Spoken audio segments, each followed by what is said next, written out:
Today, we are going to design a cherry blossom sticker in one of my favorite software, which also happens to be free, and that is Affinity.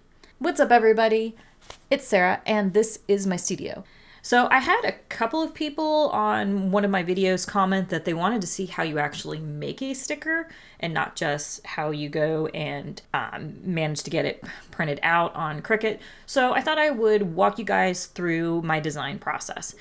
Now, a design process or an artistic process really can kind of vary depending on what you want to do, what sort of art you're making. For many of us, it may be a doodle that you've put together in Procreate, or if you're looking to maybe put more shapes and text together, you might set something up in like Canva. But I tend not to use a whole lot of clip art. I tend to like to make my own stuff, but I do like working with vectors. So Affinity has the option to work with vectors, create shapes and all of that. There's other softwares that I like to use. Adobe Fresco has recently been kind of appealing because it's enabling me to do vector shapes, but with more of a brush technique that works a little bit better. And it's also free software. So I will probably show you guys a video of some of the work that I'm doing in there in the near future. But for now, let me show you how to make a sticker in Affinity. So I brought Affinity up on my computer and I've opened up really just, I think, an A4 size document. It's just a default shape. Zoom in, give myself a blank canvas, and we are going to work on creating a cherry blossom design. Now, if you've ever seen a cherry blossom flower, it's a 5-petaled flower.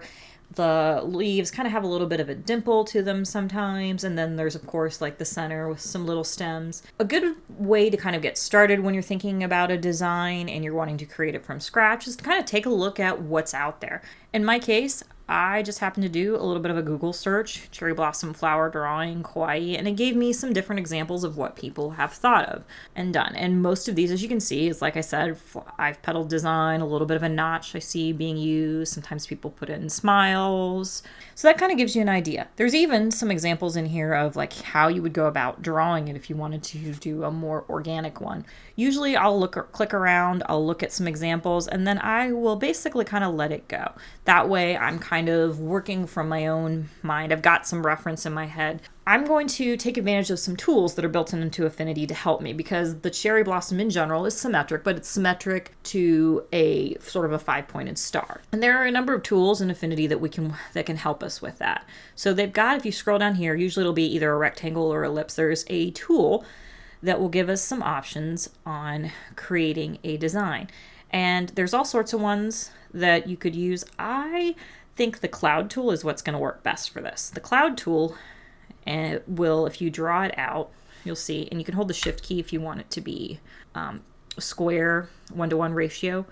I'll draw this out and it gives me this shape, and I can it's kind of a bubble shape, and you can actually control how many bubbles you get up here, as you can see. And then from there as well, there are points so that you can control the inner radius to the outer radius. So if it's like non-existent, it would, or in this case, it's 100% would be the inner radius. Then you just get a perfect circle, which defeats the purpose of the tool. But you can, or you do all this way down and you get a star. So it's very flexible. What's nice about the cloud tool though, is that you've got a little bit of a curve. So that's part of the reasoning for using that tool. Another option that you could consider might be, if you're wanting the center, there's this cog tool that we could play with. For instance, the number of teeth, say we want 5 for that. And what's cool is you can actually control a lot of these points. So if we wanted this to be very round, we could do that. You can control the angles. You can control how far in it goes, if there's a curve. So lots of little ways you can mess around with points as well. Actually, the cog tool might even be a little bit better now that I'm looking at it.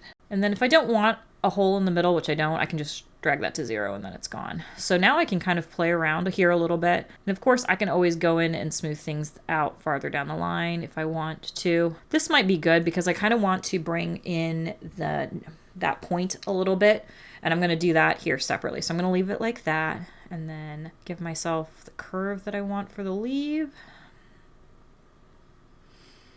Yep, I think I like that. Yeah, I think I'll go with that. Curvature of 85%. And then I've got my radius piece here. I'm content I want it all the way out rather than them being really thin. I want them out as far.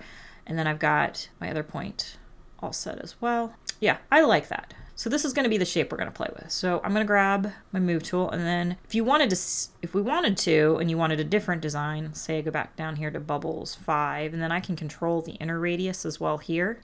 And this is a more sort of curved one. It's a little more rounded. I will resize this one so it's a little bit smaller, and then this one so it's about the same size. So you can kind of see the difference here. And let me even make these a little bit darker. Grab a pink. So you can see the difference. And these were just shapes that were created using already pre-made shapes that are inside Affinity. Hard to believe that like a tool designed to make a cog can create a flower, and a tool designed to make a cloud or a bubble can create a flower as well.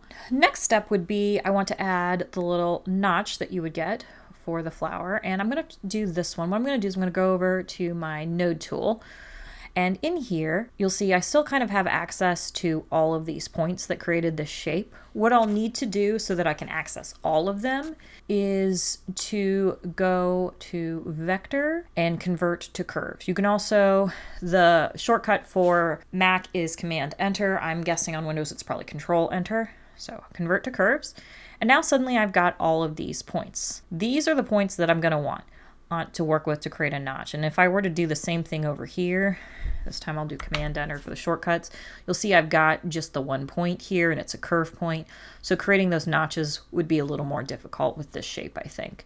So I'm going to select this, then I'm going to grab my anchor points. And then what I'm going to do is I'm going to select the points that I want to work with, which is the tips of each of this flower. So if you hold down Shift, you can click and pick up all of these points. You can also click and drag, and I'll pick up 2 more. So I have the points of the flower that I want to bring in to kind of create a little notch. And the way I'm going to do that is I'm actually going to use the corner tool, and then I'm going to choose my corner type, and I want it to be an inside. I want to be able to pull them in. So by doing that, you'll see that the points shift to a square with a little bit of a circle. If I grab and I pull it down, you'll notice it creates myself a little bit of a notch, just like you see with the cherry blossoms. So I'll pull it down however much I want. I don't want it very much, maybe just a little bit, probably about that. That looks pretty good. And then I can bake the appearance. And now suddenly I have a lot more points to work with. So if, for instance, if I don't want them to be so sharp, I'm going to zoom in here to make my life a little easier. I'm going to shift click off the points that I don't want, which are the ones on the inside. There we go. Select the corner tool and go back to the original one. And then by doing that, I can kind of pull it in a little bit, and I can give myself just a little bit of a curve. However much I feel would look good with this. Feeling this shape. And I can either choose to, again, bake this appearance, make it permanent, or I can leave it like that for now. And pretty cool considering that I started originally using essentially a cog tool. Like if I go and were to create a new one, this was what we started with. Specifically, this was what we started with 5 teeth. But just by making a couple of changes and really minimal drawing experience, I didn't have to draw the leaves, I created this new shape. So these are all tools that are available, again, completely for free for Affinity. And sometimes it's just a matter of playing around with the shapes and seeing what you can do. Now I want to add a little bit of detail. I'm thinking probably a center circle and then maybe some stems. So again, I'm just going to use my shapes here. In this case, I'm thinking maybe the double star tool might be a good use of that. And this will actually, if I hover over, it snaps to the center. It'll show me where my center is.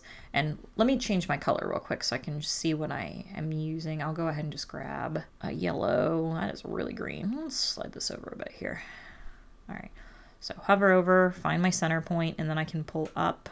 If I hold down Command, at least, and then Shift to keep it centered, it'll let me bring it out here. And this is with the double star tool. So as you see here, I've got a nice little shape. It lines up, doesn't quite line up exactly center to the flower, so I might have to adjust that. And then of course you can control your radiuses if I want it like really more pointed here. Could do that. Move this to center. There we go. Perhaps I didn't have it directly on. And then say I want it in that same pink, but maybe I want it a little bit lighter. And I've got a little bit of a star pattern in the center. And if I want to adjust the points of that at all, I can again go in, I can make these a little bit smaller, I can make them wider. If I wanted to, and I wanted to make it more of a pointy design, I can do that. And then of course I can use the corner type, the rounding tool. And in this case, maybe I want all of them round, or maybe I just want perhaps the points rounded, and you can use shift click to grab all of like the exterior ones like that. Then I can pull them in a little bit and I can make them a little rounded. If I like that look, I can click off. There we go. That's kind of a nice looking design. So the only other thing I want to do is, do I want to potentially add any additional depth to it, any additional borders or such? And you can play with that with your shapes as well. If I go to stroke, at this point it's at 0, but what I can do is I can add a stroke and it can add just a little bit of extra depth here if I want to, a little bit of, I like, sometimes we'll put lots of black lines on my stuff, so maybe I want half a point of black here, and then I've got my bigger curve. Do I also want that? Or if I wanted to maybe have it to be really particularly big and I want like a level of extra level of shading going on here, say like 3 points. There's that one. I kind of like that, but I also want a border on the outside. And the one downside is that you can't seem to add have more than one border on a piece, at least as far as I can tell. But what I can do is I can right click it and I can duplicate it and it will be directly in the same place. So the one underneath, I can change the stroke and I can set it, in this case I'll set it to the outside, and then I will shrink it down to maybe just 1 point, 1.5 points, but then I will flip it to black. So that's kind of a different look that we might use, another way that you might go about doing this. I'm looking kind of at the stroke swatches, and maybe I want it to be that same light pink. And maybe that one I don't want a stroke color. I can just put it to no and then it's gone. So that's different ways to kind of create a shape that you can use as a sticker. And I kind of like that with the little bit of a border, and then with the additional border there. I might change. Playing around with colors, sometimes I can get trapped in my head quite a bit trying to find just the right shade. Oh, there we go. That looks a little better. And then, ooh, in a darker center. That looks a little more natural. I like that. Yeah, I definitely like that look. I think the only thing I want to change is I want to maybe make my stroke here just a little less. Maybe more like 0.5. Just a nice little line there. There we go. Okay, so I've got my cherry blossom pretty much set out how I want it to look. I like the end. And that didn't require really any drawing at all. This was all just kind of creating, using shapes and playing around with line thickness and such. Now, what else do I want to do with this sticker? If I wanted to, say, for instance, I wanted to add text, I could do that as well. So you can use, they have a text tool, which of course is the T. We always see that. And that's the artistic text tool. They also have a text block tool, but I'm going to just go ahead and I can click and drag however big of a letter I want. Happy Hanami, which is happy cherry blossom viewing. Bring these a little bit closer together, and then it's just a matter of deciding what looks good. There, now I can move it to wherever I want, my heart's desire. Get a little picky about the size. Okay, happy Hanami. And then just to make the text pop just a little bit, what I'll do is I will take a moment and maybe throw a little bit of a border on the text, a little black border, nothing too exciting, just enough to make it pop out a little bit more. But now, as you can see, I've got my little sticker, and my little sticker here is approximately about 1.25 inches. So now it's a matter of how big do I want the sticker to be. This sticker, I'm thinking I want 2 inches, probably wide, 2 inches. So I make sure it's locked, but then I can type in the sizing that I want and it will scale it for me. Because everything that I'm doing right now is in vector form, it's going to look the exact same. All of the lines are going to be preserved.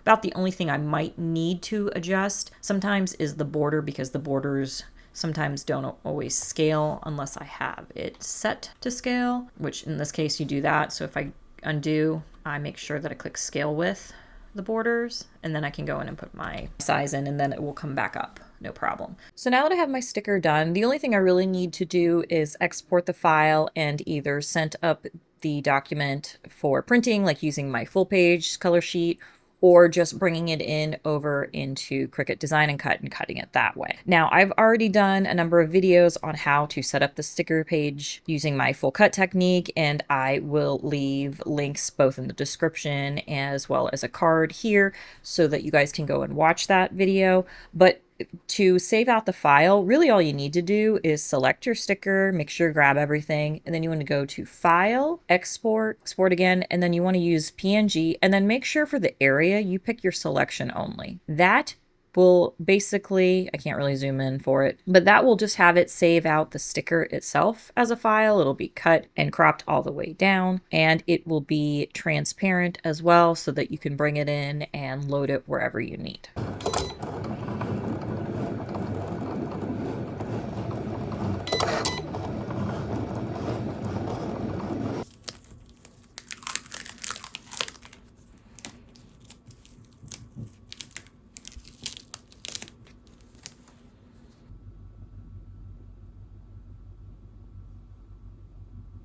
So these turned out pretty cute, as you can see.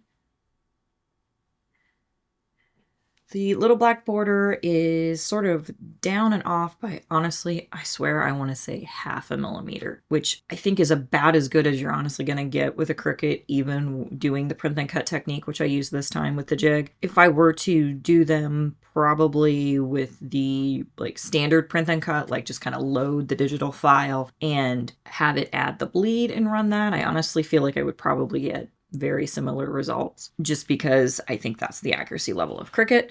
But if you absolutely were wanting the little black border and didn't necessarily want to use my little full page sticker sheet, you could do that and just load the file into your print and cut and do it the standard way. You're just going to have more waste as a result. So that's pretty much everything for today. The idea was just to kind of show you guys one of the ways that I make stickers without really having to do much in the way of drawing. Really, the sky's the limit with what you can do sticker wise, and Affinity software gives you the ability to sort of do all sorts of vector designs. If you guys like these more graphic design tutorials, I could do more of them. Perhaps leave a comment of what you would like to see, put together, or a how-to tutorial. I know I am trying to do a little more art nowadays, so I would be happy to kind of show you guys at least how I draw and do things. I'm not an expert by any stretch of the imagination, but I can at least show you my process. Sometimes that's really helpful, just trying to see the process of how do you put something together. If you want to see more content like this, please be sure to hit the subscribe button and ring the bell for notifications.